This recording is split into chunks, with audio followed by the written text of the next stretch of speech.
नमस्ते।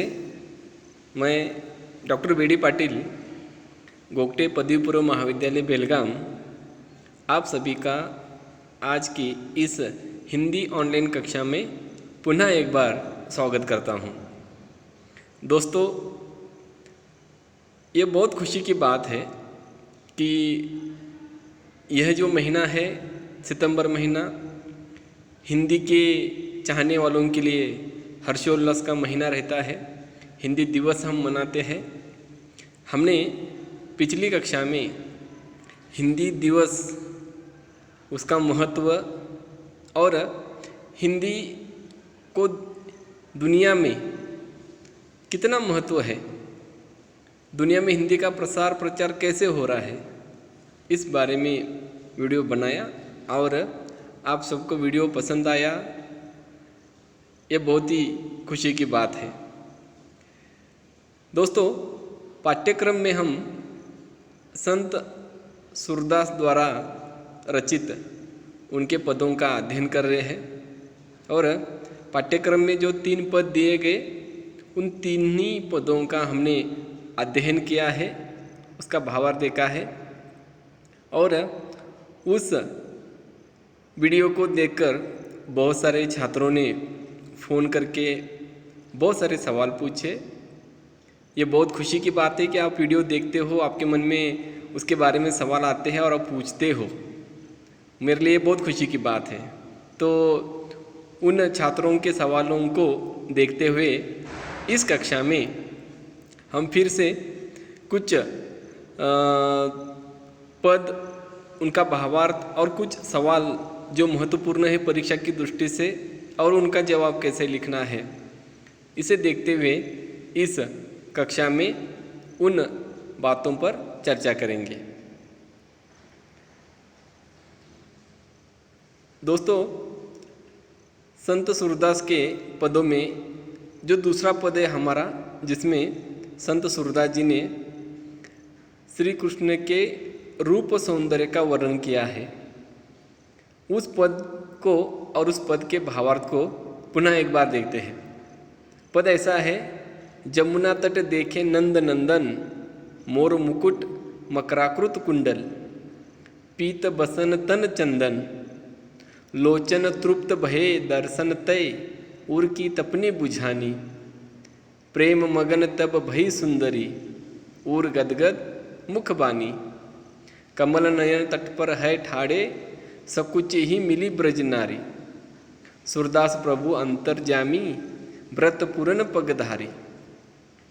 इस पद का भावार्थ हमने पहले भी देखा है, लेकिन कुछ छात्रों को इसका भावार्थ लिखित में चाहिए था, इसलिए हम यहाँ पे लिखित में दे रहे हैं। भावार्थ ऐसे है: यमुना नदी के तट पर खड़े होकर जब नंदराज का पुत्र श्री कृष्ण अपने अधरों पर यानी होठों पर बांसुरी रखकर सुरीली तान निकालते हैं तो सारा ब्रज द्रवीभूत हो जाता है। श्री कृष्ण की सुंदरतम छवि सभी को लुब्ध कर देती है। सिर पर मोर मुकुट, कर्ण में मकराकृत कुंडल, तन पर पीले वस्त्र, चंदन लेप युक्त शरीर को देखकर सारी ब्रज नारियां आकर्षित हो जाती है। उन्हें देखकर उन स्त्रियों की आंखें तृप्त हो जाती है। मन की व्यथा मिटकर हृदय का ताप दूर हो जाता है। प्रेम मग्न होकर गदगद हो जाती है। अपने प्रियतम श्री कृष्ण को तट पर खड़ा देखकर सभी नारियां सकुचाते, शर्माते, लजा के उनके निकट जाने के लिए आतुर हो जाती है। सूरदास कहते हैं कि उनके प्रभु श्री कृष्ण तो अंतर्यामी हैं, जो सभी की इच्छाएं बिन बताए पूर्ण कर देते हैं। इस तरह दोस्तों, इस दूसरे पद का भावार्थ हमारे सामने है। आगे बढ़ते हुए देखेंगे, ये नटखट कान्हा माखन चोरी कर रहा है और उसकी माखन चोरी की जो लीला है वह सूरदास ने कितने सुंदर शब्दों में लिखा है, इसे हम देख चुके हैं। तो उसी माखन चोरी लीला को एक बार फिर से देखेंगे। पद है: चोरी करत कान धरी पाए, निसी बासर मोही बहुत सतायो, अब हरी अरी हाथी आए, माखन दधी मेरो सब खायो। बहुत अचगरी किनी, अब तो घात परे हो लालन, तुम्हें भले मैं चीनी। दो भुज पकड़ी, कहो कहाँ जइयो माखन लेऊ मंगाई। तेरी सौ मैं नेकू न खायो, सखा गए सब खाई। मुख तन चित्ते बिहसी हरी दिनों, सिर तब गई बुझाई। उर तब गई बुझाई, लियो श्याम उर लाई ग्वालिनी, सूरदास बलि जाई। प्रस्तुत पद्य में एक ग्वालिन श्री कृष्ण को माखन चोरी करते हुए रंगे हाथ पकड़ लेती है। बड़े रुष्ट होकर उसे पकड़कर बांध लेती है। वह कहती है कि हर दिन तुम मुझे परेशान करते आए, अब मेरे वश में आए हो, अब मेरे हाथ में आए हो। सभी बच्चे मिलकर मेरे घर के मक्खन दही को खा पीकर चपट कर लेते हो। वह बड़ी परेशान सी थी। उसने कहा कि बहुत दिनों के बाद अब तुम्हें पकड़ पाई हूँ, इस बार तुम्हें ऐसे नहीं छोड़ूंगी। कान्हा की दोनों भुजाओं को पकड़कर उसने कहा कि बताओ कहाँ कहाँ जाकर ऐसे उत्पात करते हो। उसकी रुष्टता देखकर कृष्ण बड़े भोले बनकर कहते हैं कि तेरी सौगंध, मैंने कुछ भी नहीं खाया, मेरे सारे मित्र माखन दही खा लिए। फिर कहकर उस ग्वालिन की आंखों में आंखें डालकर निरीह भाव से हंस पड़ते हैं। प्रभु की माया व लीला थी कि तुरंत उस ग्वालिन के मुख से रीझ व क्रोध हट गए और ममता की फुहार हृदय में उद्वेलित होने लगी। झट से प्रभु को अपने हृदय से लगाकर हंसने लगती है। सूरदास कहते हैं कि प्रभु के चमत्कार देखकर वे पूर्ण रूप से बलियारी हो गए हैं। तो इस तरह एक ग्वालन जो बहुत क्रोधित थी, बहुत गुस्से में थी, लेकिन कान्हा की एक मुस्कान, जादू भरी एक उसकी हंसी, उसका सारा ताप हर लेती है और कान्हा को गले लगा लेती है। श्री कृष्ण की ऐसी अनेक लीलाएं जो है वह प्रसिद्ध है। ये चित्र हम देख रहे हैं। उस ग्वालन ने कान्हा को रंगे हाथों पकड़ा था। दोस्तों, पहला जो पद है जिसमें गोपिकाएं और उद्धव इनका संबोधन है, उसके ऊपर 3 अंकों के लिए सवाल ऐसे आता है, गोपिकाएं अपने आप को क्यों भाग्यशालिनी समझती है। और इसका जवाब ऐसे है, गोपिकाएं अपने आप को भाग्यशाली समझती है क्योंकि बहुत दिनों से उन्होंने श्री कृष्ण के दर्शन नहीं किए। अब अवसर आ गया है कि श्री कृष्ण ने ही स्वयं अपने मंत्री उद्धव को गोपिकाओं को समझाने के लिए भेजा है।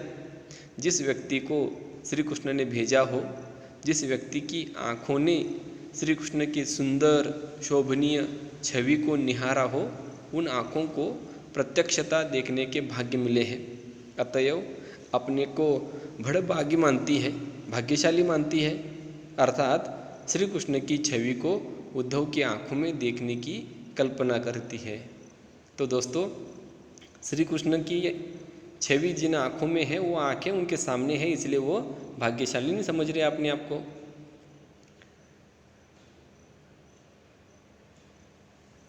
गोपिका के ऊपर अपना जादू चलाते हुए कान्हा का चित्र।